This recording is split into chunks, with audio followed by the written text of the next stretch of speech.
Какая работа ведется сегодня в туристической сфере? Как решаются вопросы легализации деятельности иностранных экскурсоводов? Какие преимущества может получить Абхазия после введения льгот для туроператоров, работающих с дружественными странами? На эти и другие темы будем говорить с министром туризма Абхазии Астамуром Логуа. Здравствуйте, Астамур. Здравствуйте, Белла. В начале беседы традиционно хотелось бы услышать вашу оценку нынешнего турсезона. Как он, на ваш взгляд, проходит? Какие показатели, возможно, уже есть к этому моменту? Да, было. Конечно, надо сразу отметить, что стартовал он немного позже, чем обычно. И здесь много факторов, почему так произошло. Вы видели, ни от кого же не скроешь, да, май месяц, июнь месяц, что у нас показатели на улице можно посмотреть, у людей, у соседей, у друзей посмотреть, как начался сезон. Не очень хорошо, но в силу ряда причин. В первую очередь, как нам кажется, это погодные условия. Следующее, все-таки надо учесть, что в нашей братской России сложная ситуация со специальной военной операцией. И третья причина, как мне кажется, это курс доллара, благодаря которому отдохнуть в Турции, например, той же, не говоря уже, вот только что мы слышали, что с Таиландом делим третье место, что стало гораздо дешевле, чем было раньше, да, благодаря такому дешевому курсу доллара, скажем так, 80 рублей. А потому я считаю, что здесь много факторов, да, и, к сожалению, нашему сезон стартовал, можно сказать, в начале июля. Вы знаете, я еще такой факт заметила. В последнее время вот у меня есть рассылки, где авиабилеты и так далее. Так вот, из Москвы в Сочи, то есть вот чтобы к нам народ приехал, или там из Санкт-Петербурга, билет стоит в районе 20-30 тысяч. А вот в Анталию я видела билеты и за 7, и за 10 тысяч. То есть вот такая разница тоже с авиаперелетами. Мне кажется, она тоже такая тяжелая ноша достаточно, если тем более не один человек, там, а два, например. Абсолютно согласен. В этом плане я не буду еще раз говорить о том, какое замечательное событие, что у нас свой аэропорт появился, да, мы об этом много говорили. Но в том числе хочу отметить, вы сравниваете цены внутренних перелетов в Российской Федерации и перелетов там в Турцию условную. Но даже здесь, в Сочи, дешевле стоит прилететь пока еще, чем в Сухум. Да. И цена иногда прям разительно отличается. Но я хочу вам сказать, что в России все перелеты субсидируются внутри страны. Мы все-таки, как независимое государство, перелет к нам международный. И не все города и субъекты субсидируют перелеты в Абхазию. Почему я сказал не все? Потому что, слава богу, у нас есть друзья, Нижегородская область, которая субсидирует сегодня перелет в Абхазию, и тут мы конкурентны с аэропортом Сочи. Но что касается, допустим, Москвы, Петербурга и так далее, пока таких договоренностей нет, и потому, откровенно говоря, да, в Адлер дешевле выходит прилететь, чем в аэропорт Сухум. Но мы очень надеемся на то, что все-таки какие-то пути найдутся для того, чтобы сбалансировать цену, чтобы она не отличалась. 200 километров — это не то расстояние, и разница в цене существенная.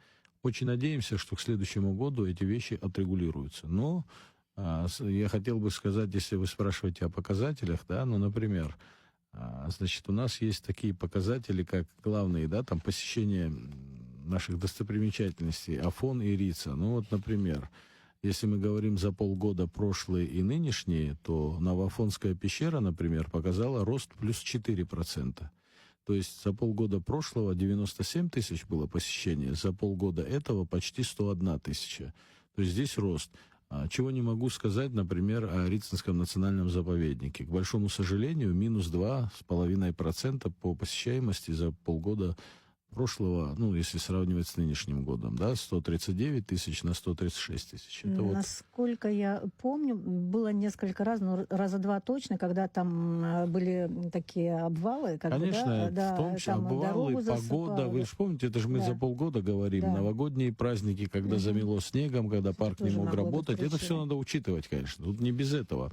Но еще раз повторюсь, мы говорим, значит, о том, что сезон начался в июле, скажем так, откровенно, да, и то я не хочу, чтобы наши люди думали, что кто-то заинтересован сказать неправду. Это не так. У нас есть показатели крупных туроператоров. Вот где туроператоры работают, у них рост потому как они много отелей взяли в жесткую квоту и так далее, и не только в жесткую квоту разные туроператоры, и они заполняемость хорошо обеспечивают.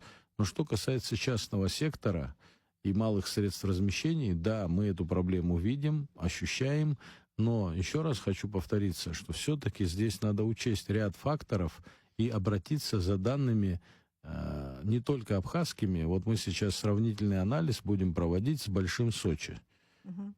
По нашей информации, мы сейчас полную хотим картинку собрать, сегодня на территории Большого Сочи не больше людей, чем в Абхазии отдыхает. И наши соседи по Краснодарскому краю тоже говорят, жалуются на то, что сезон поздно стартовал, и это абсолютно не тот сезон, на который рассчитывали люди. Это правда.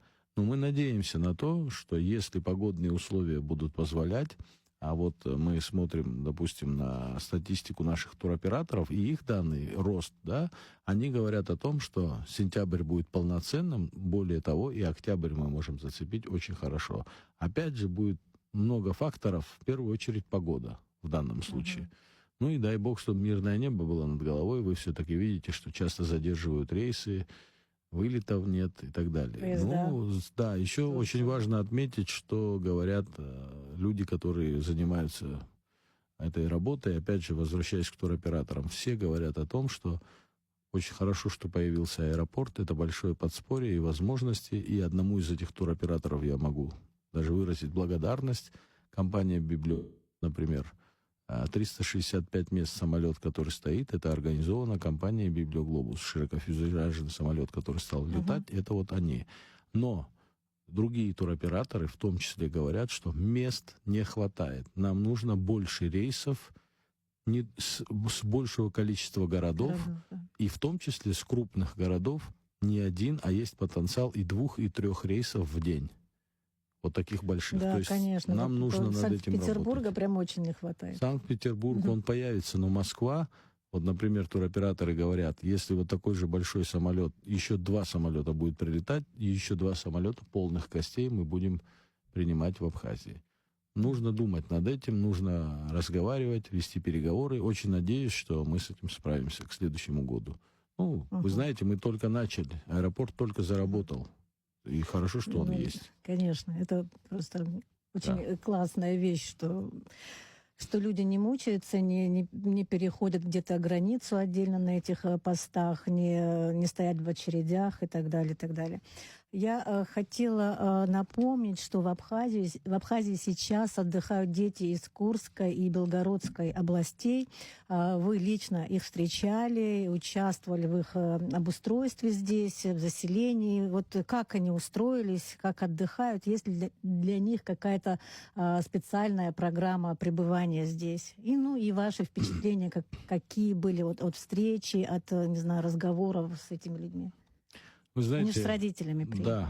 Да. В первую очередь хочу отметить, что это поручение, идея Бадра Зурабовича Гунба, президент наш, изъявил желание поддержать многодетные семьи, детишек, которые могут приехать и отдохнуть на территории Абхазии, провести какое-то время в спокойствии, под мирным небом над головой.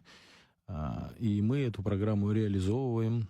Программа разделена на 2 этапа. Вот сейчас первые группы приехали с Белгородской и Курской области, вторые группы будут в сентябре. По 50 человек с каждой области. Одна группа живет на территории курорта Пицунда, вторая на территории тургостиницы «Айтар». Да, понятно, что программу мы максимально стараемся сделать разнообразной, интересной, показать наши достопримечательности, показать все то, что у нас есть для детишек, что им интересно. Это и дельфинарий, и, парки львов, и разного рода такие места показов.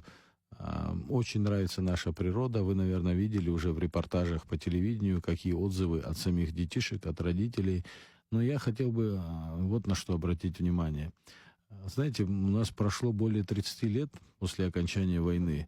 Я не хочу сказать, что мы почерствели, но некоторые вещи мы немножко подзабыли. Когда я услышал от детишек, что они рассказывали, что для них за очень долгое время первый день пребывания в Абхазии был самым счастливым, где ничего не разрывается, ничего не взрывается, никто не погибает, немножко мы как мне кажется, стали забывать то время, в котором мы сами жили.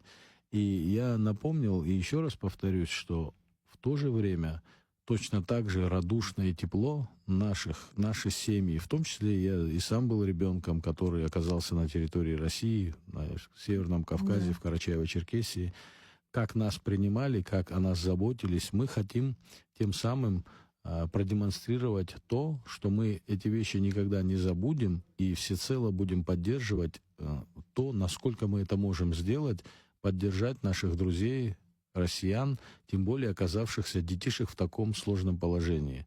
Как мне кажется, им все здесь нравится. По крайней мере, я 2-3 раза уже встречался, общался. Мы на контроле стараемся держать это мероприятие. Ну, хотим создать такую атмосферу, чтобы детки уехали счастливыми. И, конечно, они впервые здесь. И очень хочется, чтобы они каждый год смогли приезжать в Абхазию. И когда-нибудь будут вспоминать, что впервые они приехали вот в сложное время для себя.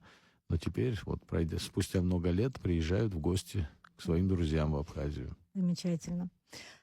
Давайте продолжим разговор, сменим немножко тему. Хотелось бы поговорить о том, как решаются вопросы с деятельностью иностранных экскурсоводов в Абхазии. Была у вас встреча с ассоциацией экскурсоводов вот буквально на днях. Вот расскажите, пожалуйста, ваше видение, какое было решение принято? Да, с удовольствием. Значит, мифов вокруг этой встречи и этих моих предложений много. Вот попытаюсь еще раз развеять их. Значит, в первую очередь, это не новая идея. Я не хочу сказать, что я какой-то новатор, который с чем-то новым пришел в эту историю. Это не так. Этой проблеме не один год. И не один год экскурсионное абхазское сообщество ставит этот вопрос перед Министерством туризма, перед Народным собранием, парламентом. Но вы знаете, в законе все четко прописано. Только гражданин Абхазии обладает правом проводить экскурсионную деятельность, работать экскурсоводом на территории Абхазии.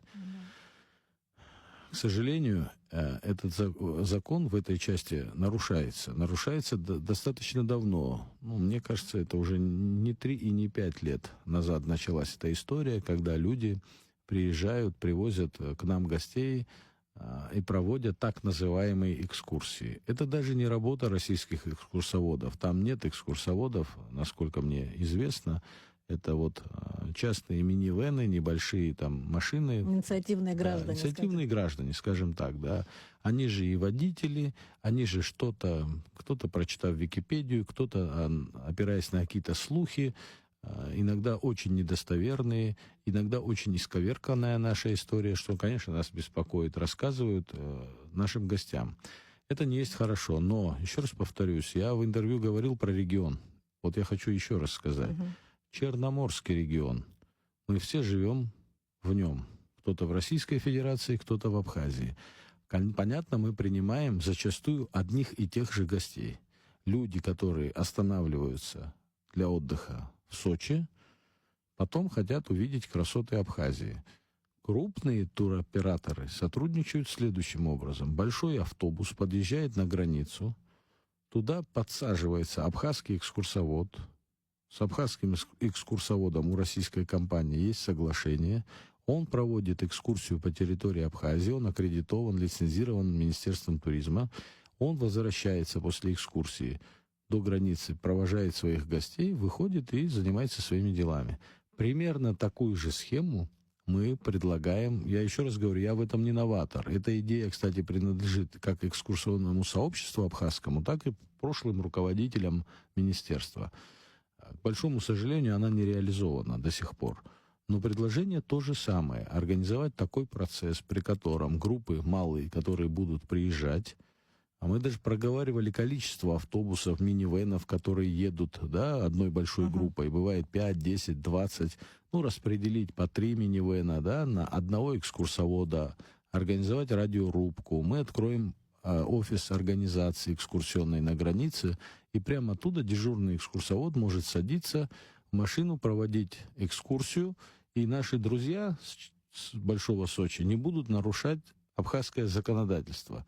Сказать, что это ущербно или много денег они потеряют, это неправда. Мы знаем, сколько стоит сегодня услуга экскурсовода, это не так дорого, но надо соблюдать правила. Мы за то, чтобы найти вот это вот такое решение. Да? Мы с этим решением выходим к нашим друзьям, соседям из Большого И как Сочи. реагируют? Хочу сказать, что пока никакой реакции нет. Но с одним из таких известных блогеров у меня была встреча, посредством которой я обратился к людям. Вы знаете, какие инциденты раньше были по этому поводу. Я абсолютно не хочу возвращаться, и не хотелось бы, чтобы такие инциденты были в будущем. По этой причине хотел услышать наших соседей, хотел предложить им и хочу предложить вот такую версию развития событий. И мне кажется, это, как минимум, будет правильно и будет удобно для всех. Никого не будут называть разного рода словами, кого-то это оскорбляет, нелегал там и так далее. Таких выражений не будет, когда это будет легально по закону работать на территории Абхазии совместно с нашим экскурсионным сообществом экскурсоводов. Но некоторые, как вы сказали, Смотрите, уже работают по этой схеме. Да, крупные компании так работают, а вот частный, скажем так, извоз этим не хочет, так работать не хочет. Но у нас другого пути нет. Мы не можем постоянно нарушать закон и не обращать на это внимания. Вы знаете, что в Министерстве по туризму есть отдел контроля, который занимался выездными рейдами, проводили мероприятия, людей штрафовали. Но если кому-то это доставляет удовольствие, конечно, не нарушая закон, мы вынуждены будем проводить вот такие мероприятия и выявлять таких людей. Но мне кажется, нам нужно сесть и договориться. Уже прошло более недели, я пока откликов не получил. Я вижу комментарии, кто-то говорит спасибо, что нам кто-то что-то предлагает. Может, участников у этих инициативных граждан это как бы такой источник заработка основной. Это же не крупные компании. Я же еще раз говорю, вот вы поймите, минивэн, в котором сидит 6 человек, а такая группа едет 5 минивэнов, 30 человек. Что они одно место не могут потерять и заплатить абхазскому экскурсоводу 5000 рублей? За экскурсию, это что, очень большие деньги? Нет, это не так, это неправда. Просто надо уважать абхазские законы, соседние законы, дружить и делать правильную работу вместе, если хотим зарабатывать вместе.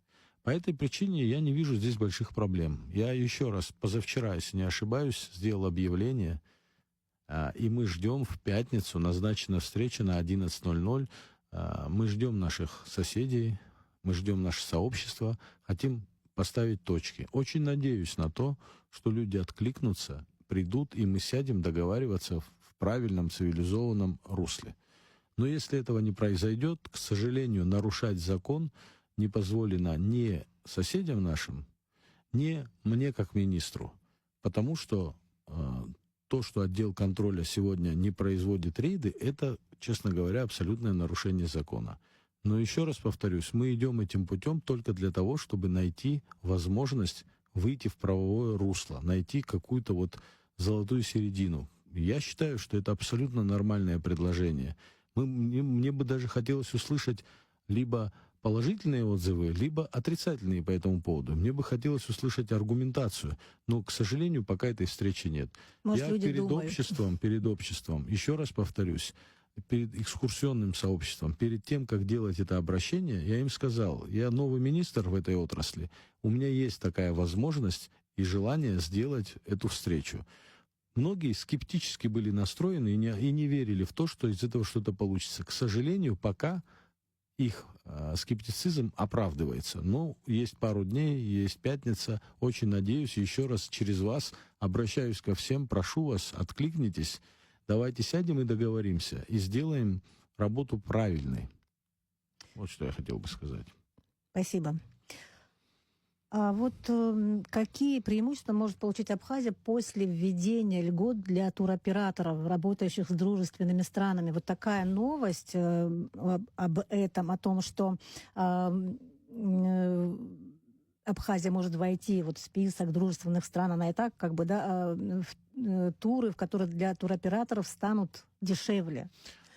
Что вы думаете об этом? Это Совет Федерации России одобрил закон, он снижает финансовую нагрузку на туроператоров. То есть будет какое-то, я не знаю, субсидирование, может быть. Насколько мне известно... Именно там дружественно сопредельные страны. Да. Насколько мне известно, там речь идет о страховании, и это страхование, когда ты осуществляешь работу вне территории Российской Федерации, оно гораздо выше, людям надо депозиты класть, деньги турфирмам и так далее. Конечно, это им облегчит работу, и мы надеемся, что отдых в Абхазии для потребителей станет благодаря вот этой поправке еще дешевле. Да? Абхазию, вот видите, пошли на шаг, чтобы вот то, что распространяется на территории России, чтобы для туроператоров, кто занимается с Абхазией, также распространялось и на эту работу. Абхазия, Беларусь, там, возможно, еще союзные, скажем так, пока не оформлены у нас, да, все договоренности, но мы же знаем, что у Абхазии особые отношения с Российской Федерацией, как и у Белоруссии. Белоруссия вообще состоит в союзном государстве.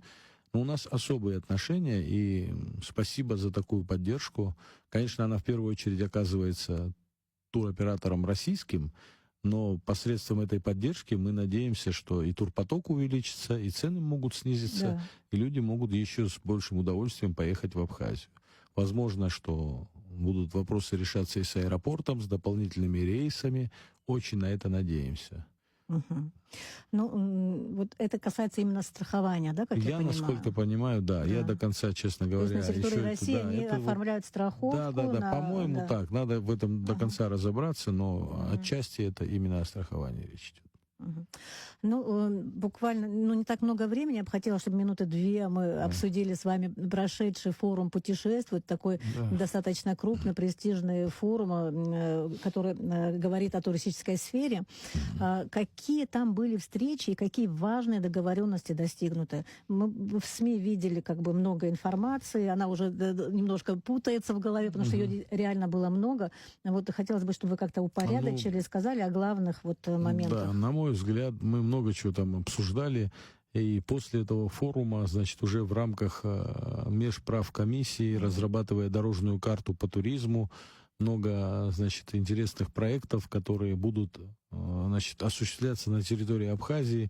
Ну, в первую очередь, мы уже пошли путем, мы открыли Академию гостеприимства, и сегодня сотрудники тургостиницы «Айтар» проходят, значит, повышение квалификации. Все это делается только для того, чтобы мы смогли в общем улучшить, повысить качество сервиса, предоставляемого нашим гостям. И так должна страна развиваться.